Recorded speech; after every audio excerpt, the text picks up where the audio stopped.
Welcome to math coach. आज हम लोग सेकंड लेक्चर सेट थियरी के बारे में पढ़ने वाले हैं। पहले लेक्चर में हमने बेसिक्स ऑफ सेट्स और टाइप्स ऑफ सेट्स के बारे में पढ़ा था। तो आज हम लोग देखते हैं कि आज हम लोग क्या क्या कवर करेंगे। तो सबसे पहले आज हम लोग देखेंगे ऑर्डर पेयर के बारे में, देन हम लोग आज कार्टेशियन प्रोडक्ट के बारे में देखेंगे, देन उसके रिलेटेड कुछ थियरम्स है वो देखेंगे, देन पावर सेट के बारे में देखेंगे, देन हम लोग पावर और पावर सेट के बारे में आज इस वीडियो में डिस्कस करेंगे। तो चलिए स्टार्ट करते हैं। सबसे पहले हम देखते हैं ऑर्डर पेयर के बारे में। तो देखते हैं ऑर्डर पेयर में क्या होता है। सबसे पहले हम मान लेंगे कि यहाँ पे कोई दो सेट्स है, ओके, ए एंड बी। तो उसमें जो ए बी है वो डिनोट करेगा ऑर्डर पेयर को, जिसमें ए जो है वो फर्स्ट कोऑर्डिनेट होगा ऑर्डर पेयर का और जो बी है वो सेकंड कोऑर्डिनेट होगा ऑर्डर पेयर का। तो चलिए एक एग्जांपल लेके इसको देखते हैं। तो सबसे पहले देखते हैं ए इक्वल टू, मानो कि एक सेट है जिसमें 1, 2, 3 एंड मानो कि बी एक दूसरा सेट है a, b। तो अगर ये दोनों सेट है तो इसमें जो पहला एलिमेंट है a का तो वो 1 होगा, तो उसके साथ b का जो एलिमेंट है दूसरा वो a डैश होगा। वैसे ही अगर दूसरी हम पॉसिबिलिटी देखें तो 1 के साथ b डैश बनेगा, 2 के साथ a डैश बनेगा, 2 के साथ b डैश बनेगा, 3 के साथ a डैश बनेगा और 3 के साथ b डैश बनेगा। तो इसे हम लोग ऑर्डर पेयर कहते हैं, जिसमें जो फर्स्ट एलिमेंट होता है वो a में से होता है और दूसरा एलिमेंट होता है जो b में से होता है। ओके, तो चलिए आगे बढ़ते हैं। आगे हम देखेंगे अभी कार्टेशियन प्रोडक्ट के बारे में। तो उसमें क्या है देखते हैं। Let a and b be two sets, then a cross b is called Cartesian product of a and b। A cross B is a set of distinct order pairs in which first coordinate of order pair is from set A and another is from set B। चलिए उसका भी एक example लेके हम discuss कर लेते हैं तो हमें ज्यादा आइडिया आएगा। यहाँ पर जैसे कि गिवन है A इक्वल टू 3, 6, 9 है and B equal to x and y है, तो वो हम लोग यहाँ पे लिख देते हैं। A इक्वल टू यहाँ पे है 3, 6, 9 और b इक्वल टू है यहाँ पे x एंड y।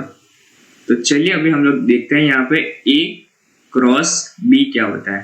तो a क्रॉस b में हमारा सबसे पहला एलिमेंट कौन सा होगा, 3, x आएगा, राइट। देन दूसरा एलिमेंट होगा 3, y। फिर तीसरा एलिमेंट होगा 6, x। फोर्थ एलिमेंट होगा यहाँ पे हमारा 6, y। फिफ्थ एलिमेंट होगा यहाँ पे 9, x एंड लास्ट एलिमेंट होगा यहाँ पे 9, y। और यहाँ पे हमें दूसरी बात हमें ये देखनी है कि अगर हम a क्रॉस b करेंगे तो हमारा ये आंसर है। वैसे ही अगर हम b क्रॉस a करेंगे यहाँ पे तो उसका आंसर क्या आएगा वो भी देख लेते हैं। अगर यहाँ पे b क्रॉस a करेंगे तो पहला एलिमेंट होगा हमारा x, 3, दूसरा एलिमेंट होगा हमारा x, 6, तीसरा एलिमेंट होगा यहाँ पे x, 9, फोर्थ एलिमेंट होगा यहाँ पे y, 3, फिफ्थ एलिमेंट होगा यहाँ पे y, 6 एंड लास्ट एलिमेंट होगा यहाँ पे y, 9। तो यहाँ पे हम लोग देख सकते हैं कि a cross b and b cross a दोनों के जो एलिमेंट है वो डिस्टिंक्ट है। ओके, सो इस वजह से हम लोग ऐसा बोल सकते हैं कि कार्टेशियन प्रोडक्ट में जो हमारा प्रोडक्ट होता है वो क्यूमुलेटिव नहीं है। क्यूमुलेटिव नहीं है मतलब कि उन दोनों का जो प्रोडक्ट है मतलब vice versa is not cumulative. तो ये हमें ध्यान रखने की बात है। चलिए आगे बढ़ते हैं। आगे हम लोग देखते हैं कुछ कार्टेशियन प्रोडक्ट के रिलेटेड थियरम्स के बारे में। तो A cross B union C जो है वो इक्वल होगा A cross B union A cross C। मतलब ये जो A है वो अंदर दोनों के साथ मल्टीप्लाई हो जाएगा और बीच में आएगी यूनियन की साइड, राइट।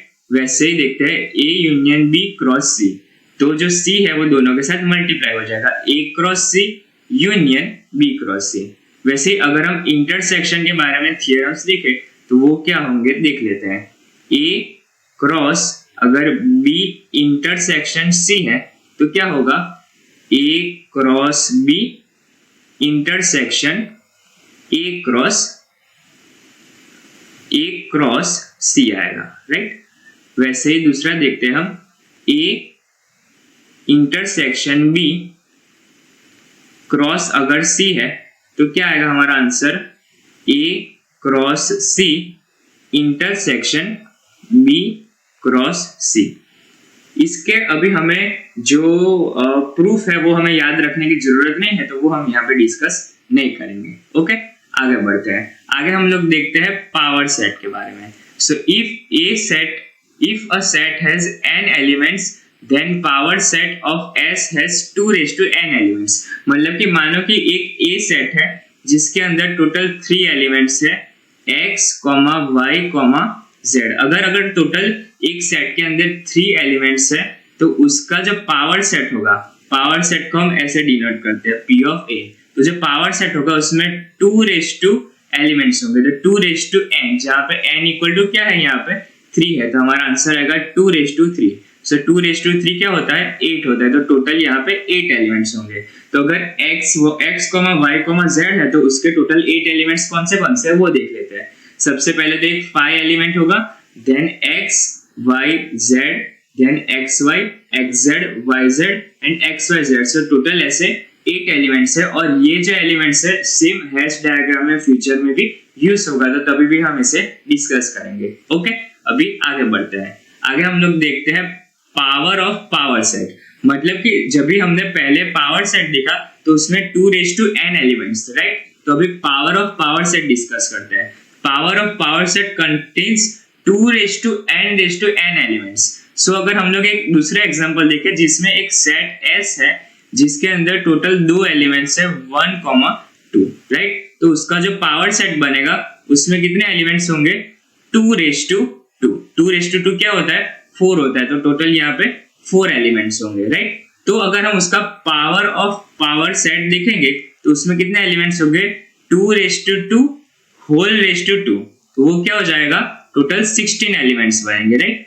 और अगर हमें P ऑफ S अगर फाइंड करना है तो उसकी वैल्यू क्या होगी वो आप लोग कमेंट में बता देना, right. So thank you so much for watching, that is it for today's video.